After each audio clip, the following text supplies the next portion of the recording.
warahmatullahi wabarakatuh. Salam sejahtera untuk kita semua. Perkenalkan, saya Nurse Marta Kasilalahi SKAP MKAP sebagai dosen pengampu mata kuliah keperawatan bencana ini. Saya adalah salah satu dosen tetap program studi keperawatan Universitas MH Tamrin, Jakarta. Pada mata kuliah ini kita akan membahas mata kuliah keperawatan bencana dengan kode mata kuliah adalah NSA 21703, bobot SKS-nya teori 2 dan praktek 2, penempatannya semester 7.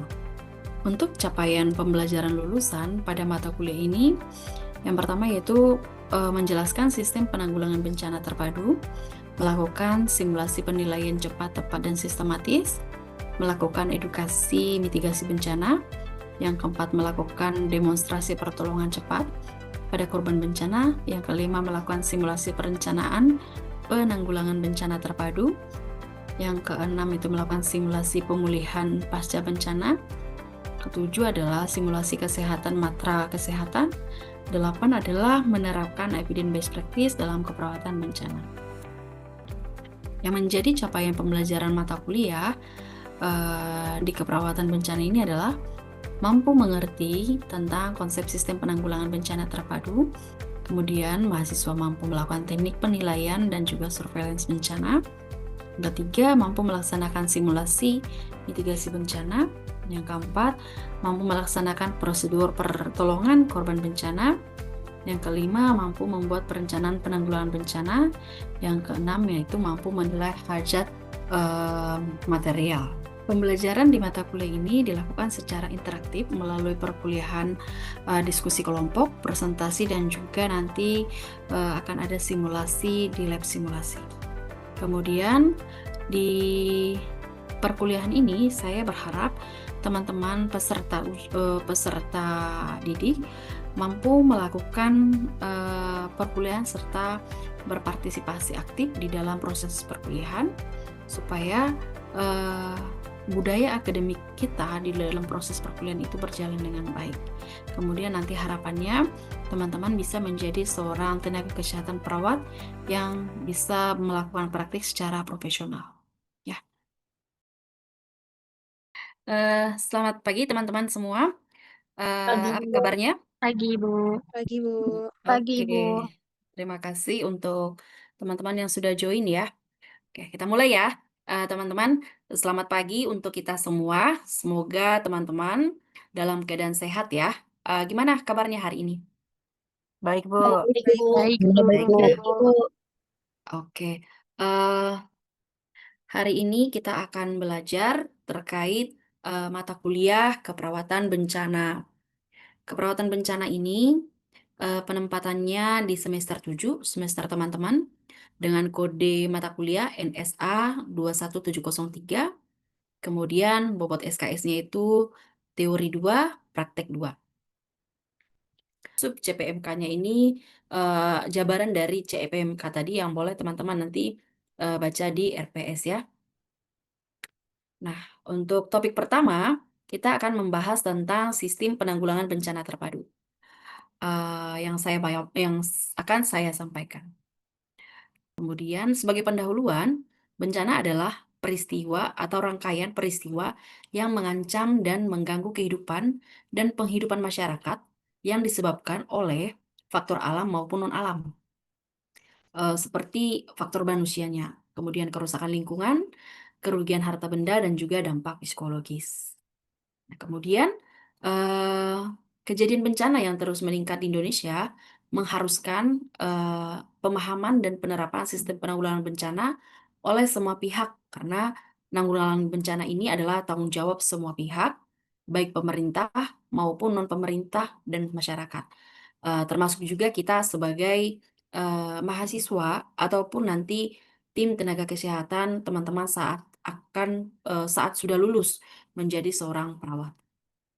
Nah, itu tadi sebagai pengantar ya. Untuk pengertiannya, yaitu sistem penanggulangan bencana terpadu adalah suatu pendekatan ataupun model yang dirancang untuk menangani bencana secara holistik dan kooperatif, melibatkan berbagai pihak dan sumber daya untuk mengurangi dampak bencana itu sendiri, serta mempercepat nanti proses pemulihan ataupun rekonstruksi pasca bencananya. Di sistem ini, sistem penanggulangan bencana terpadu ini akan menekankan koordinasi kita antar berbagai sektor, organisasi, dan juga level pemerintahan, serta memanfaatkan sumber daya secara efektif. Jadi di dalam eh, konteks ataupun di lokasi bencana, kita sebagai tim tenaga kesehatan akan bekerja sama dengan berbagai sektor ataupun multidisiplin. Seperti apa? Contohnya di lokasi bencana kita akan bekerja sama dengan profesi-profesi lain. Antara lain itu contohnya tim dokter, apoteker, tim gizi, serta tim-tim yang lain, ya. Nah, yang menjadi komponen dalam sistem penanganan bencana terpadu itu yang pertama adalah bagaimana kita berkoordinasi dan juga berkolaborasi. Sistem ini akan melibatkan berbagai aktor, mulai dari pemerintah pusat dan daerah, organisasi non-pemerintah, sektor swasta, hingga masyarakat umum. Koordinasi yang baik antara semua pihak penting untuk memastikan respon yang efektif dan juga efisien terhadap bencana. Yang kedua yaitu manajemen terintegrasi. Ehm, Ini merupakan penyatuan berbagai aspek penanganan bencana seperti mitigasi, kesiapsiagaan, bagaimana kita merespon dan juga melakukan rehabilitasi pada korban bencana ataupun lingkungannya. Sistem ini memadukan upaya upaya apa yang akan kita lakukan di dalam kerangka kerja yang koheren. Koheren itu maksudnya runut, yang sesuai dengan prosedurnya. Kemudian yang ketiga, yaitu ada sumber daya terpadu.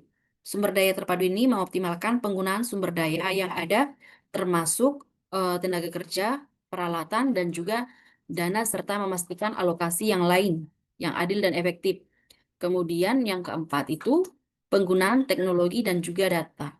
Memanfaatkan teknologi informasi dan data untuk mendukung dalam pengambilan keputusan, pemantauan, dan juga evaluasi.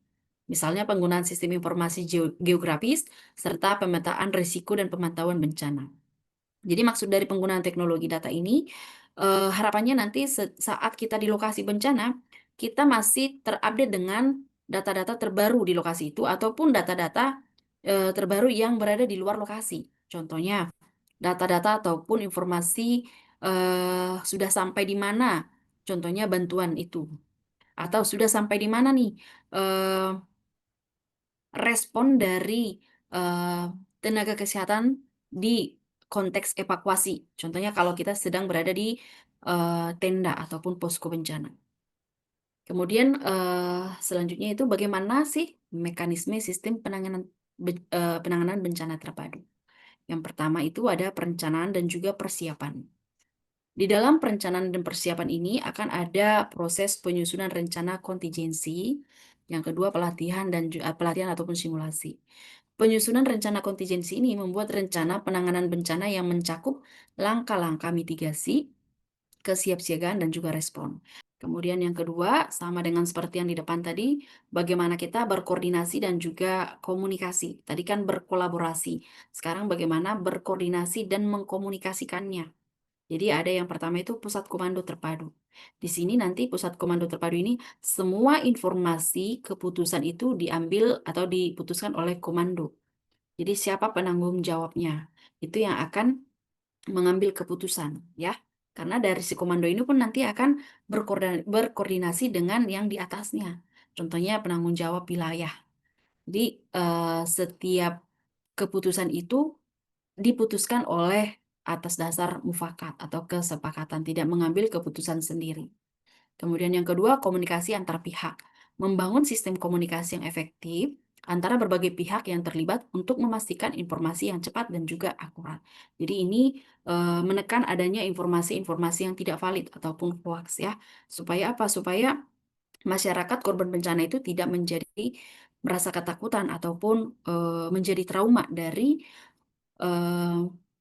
bencana yang muncul hari ini atau bencana yang muncul saat si masyarakat itu ada di lokasi. Yang ketiga yaitu respon dan juga penanganan. Di dalam penanggulangan darurat, melakukan aksi cepat untuk menangani dampak bencana seperti melakukan penyelamatan, evakuasi, dan juga penyediaan bantuan darurat.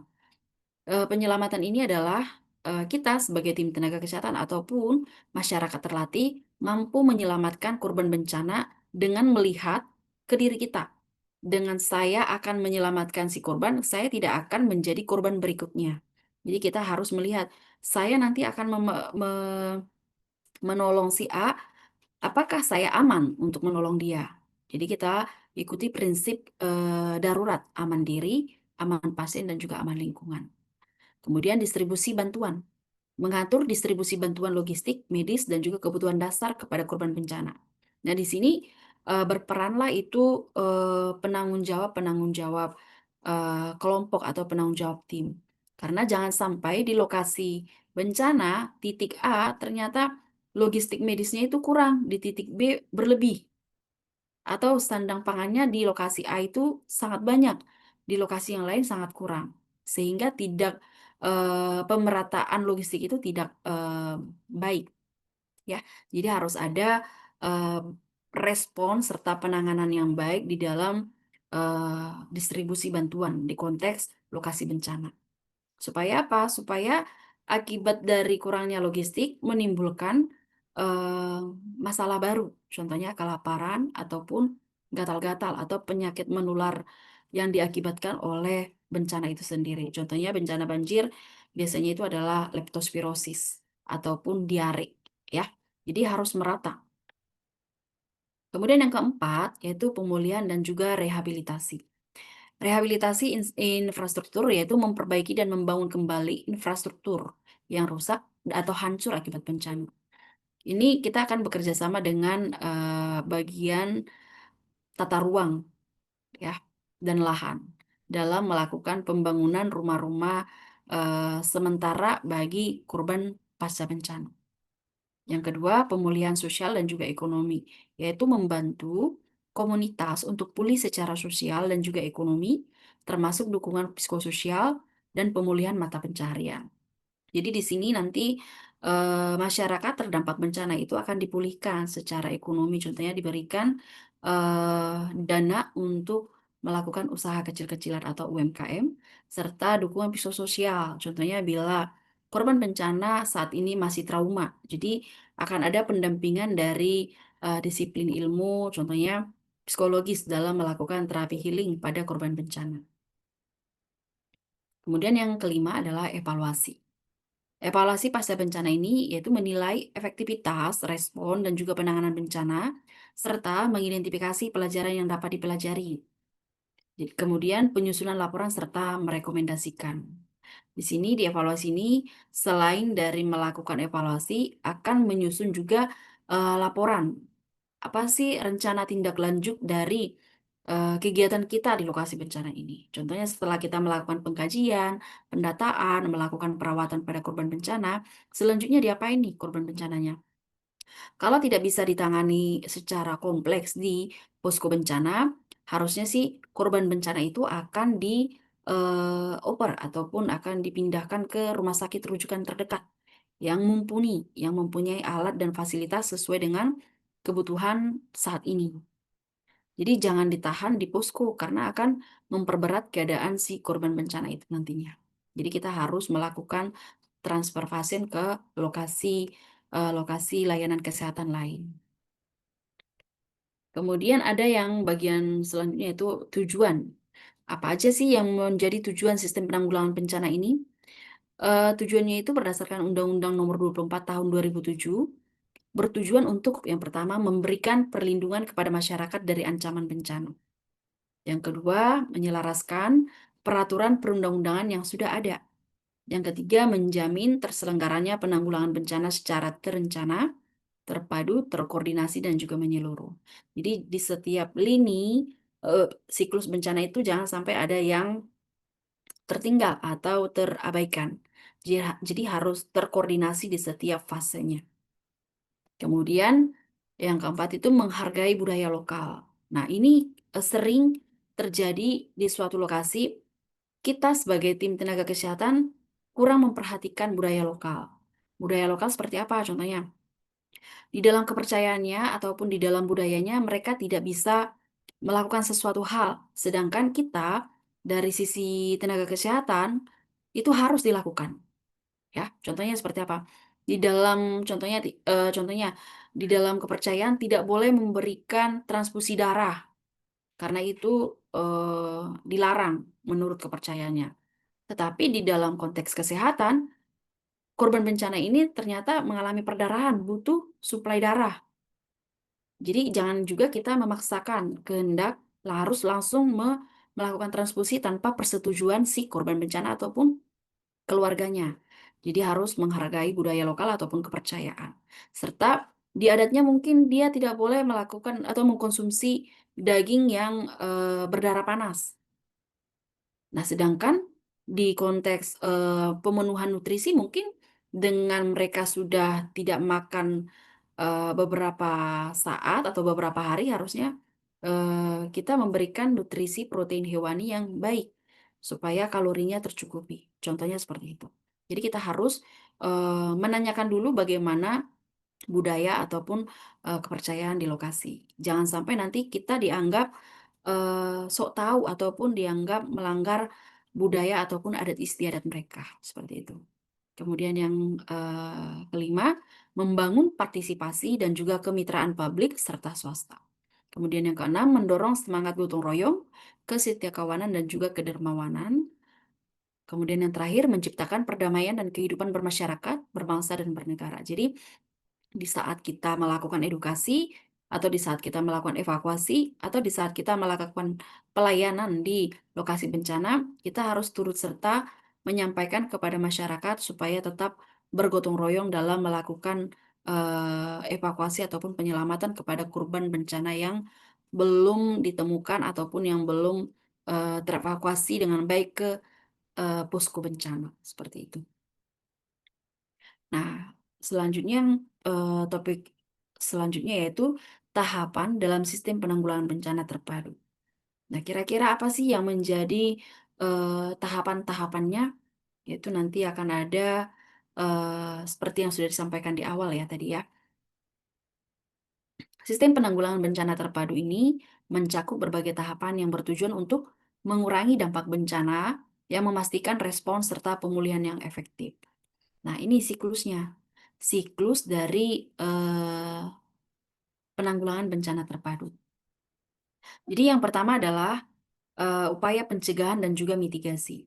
Di sini yang kita lakukan sebagai masyarakat ataupun tenaga kesehatan itu melakukan pencegahan serta mitigasi atau apa aja yang perlu kita lakukan supaya bencana itu tidak muncul atau bencana itu tidak terjadi lagi atau bencana itu tidak menimbulkan korban yang banyak di kemudian hari. Seperti contohnya tadi, kalau banjir, kita memperluas aliran sungai, mengeruk dasar sungai supaya volume air itu lebih banyak, tidak meluber ke lingkungan. Dari upaya pencegahan dan juga mitigasi akan ada muncul nanti peringatan dini.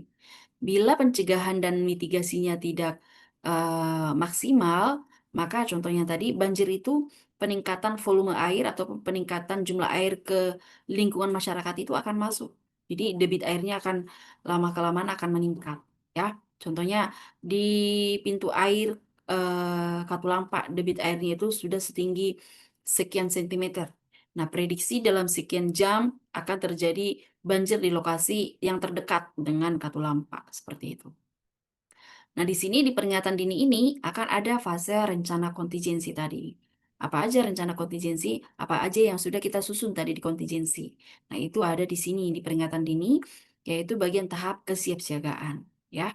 Kemudian ternyata peringatan dini sudah ada, nah terjadi bencana. Kalau sudah terjadi bencana, apa yang kita lakukan sebagai masyarakat? Berarti kita harus mampu mengevakuasi diri sendiri ataupun keluarga ke lokasi yang lebih tinggi dari air, ya kan? Yang kedua, upaya penyelamatan harta benda kalau sempat. Kalau tidak sempat ya minimal diri kita atau masyarakat itu selamat dulu. Nah, kalau sudah bencana, maka akan ada panggilan kepada biasanya kepada tenaga-tenaga kesehatan ataupun tenaga yang sering terlibat di dalam bencana. Muncullah tanggap darurat. Di sini nanti akan ada upaya penyelamatan, evakuasi, perawatan, dan juga pelayanan kesehatan. Di sini nanti akan banyak multidisiplin yang akan berkoordinasi dan berkolaborasi serta berkomunikasi dengan baik. Supaya apa? Supaya fungsi ataupun job desk kita ke lokasi bencana itu berjalan dengan baik di sini, berjalan sesuai dengan SOP-nya.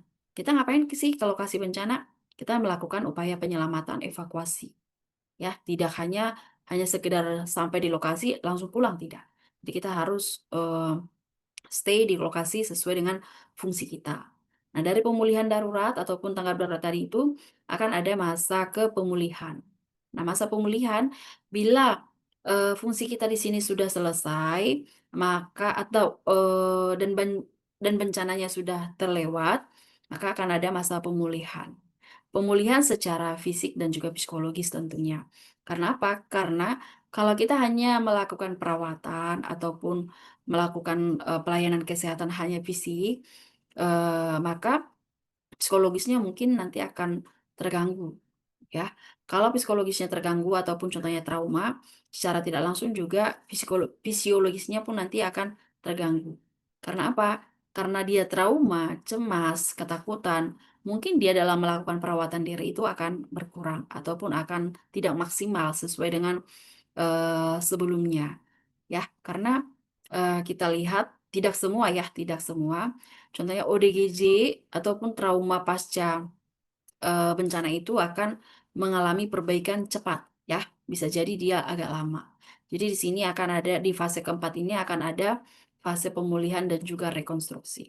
Rekonstruksi itu adalah pembangunan kembali rumah-rumah sementara pasca bencana, seperti itu. Ini adalah siklusnya, siklus ataupun, siklus fase, penanggulangan bencana. Oke, itu, sebagai topik pertama di mata kuliah bencana, yaitu penanggulangan bencana terpadu. Kira-kira ada pertanyaan teman-teman? Silakan. Izin bertanya, Ibu. Ya. Saya Aisyah Anggi, izin bertanya. Izin Ibu, tadi kan kita sebagai perawat juga berperan nih di fase siklus bencana. Nah, kita tuh berperan di fase siklus bencana yang mana ya, Bu? Oh, oke. Siklus bencana ya.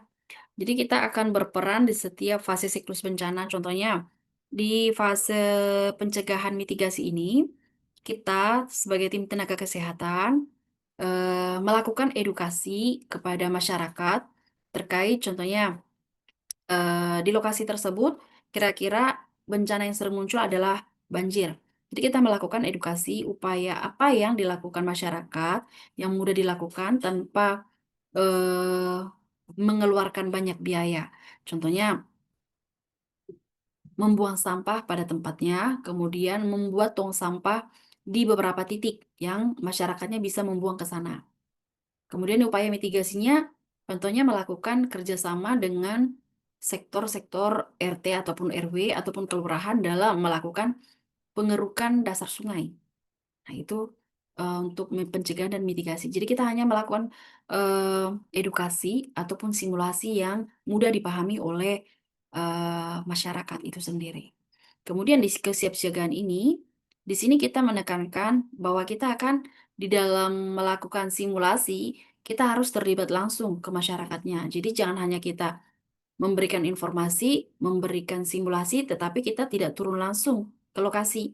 Karena kalau secara teori, masyarakat umumnya itu hanya, "Oh ya sudah, seperti itu," gitu loh. Jadi kalau kita terlibat langsung, masyarakat akan melihat kalau ada perbedaan antara teori yang kita sampaikan dengan, eee, kejadian di lokasi yang berbeda, nah kita harus memberikan, apa namanya, pendapat lain ataupun, cara lain dalam menghadapi hal tersebut, apa saja yang perlu kita lakukan ke mereka.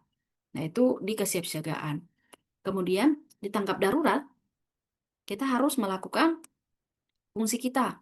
Fungsi kita seperti apa? Melakukan pelayanan. Jadi pelayanan kesehatan secara khususnya kita langsung memberikan perawatan kepada korban bencana yang sampai ke posko, ya, sampai ke posko. Jadi kita melakukan perawatan di sana.